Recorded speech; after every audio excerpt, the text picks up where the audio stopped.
শাহরু রমাদান আল্লাযী উনজিলা ফীহিল কুরআন। এখানে স্পষ্ট কোরআনের আয়াতে আল্লাহ সুবহানাহু ওয়া তাআলা বলছেন, আমি এই কোরআনকে নাজিল করেছি কোন মাসে? রমাদান মাসে। এখন বলেন তো শবে বরাত কোন মাসে?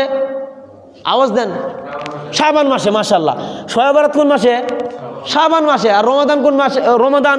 তাহলে কোরআন নাজিল হয়েছে রমাদান মাসে, আর শবে বরাত হলো শাবান মাসে। তাহলে কি আয়াত খণ্ডন হয়েছে না? এখন আসেন, যারা বলে বরকতময় রাতে, এখন আসেন, ইন্না আনজালনাহু ফি লাইলাতিল কদর। স্পষ্ট কোরআনের একটা সূরাই, কি নাম? সূরার নাম কি? সূরা কদর আছে না? মানে মহামান্বিত রাত, মহামান্বিত সূরা, হ্যাঁ, দামি একটা সূরা। এই সূরার প্রথম আয়াত, ইন্না আনজালনাহু ফি লাইলাতিল কদর, নিশ্চয় আমি কোরআনকে নাজিল করেছি কদরের রাত্রিতে। এখন বলেন তো কদরের রাত হলো শাবান মাসে না রমজান মাসে?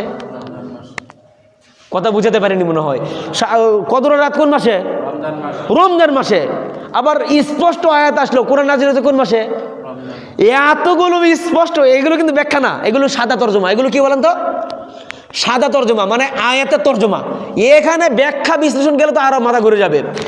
এখানে স্পষ্ট আয়াত থাকা সত্ত্বেও এরা বলে ইন্না আনজালনাহু ফি লাইলাতিন মুবারাকাতিন ইন্না কুন্না মুনজিরিন, যে কোরআনকে নাজিল করা হয়েছে মুবারকময় রাতে, বরকতময় রাতে, আর এই বরকতময় হলো শবে বরাত। আস্তাগফিরুল্লাহ, লা হাওলা ওয়ালা কুওয়াতা ইল্লা বিল্লাহ। আউযু বিল্লাহ।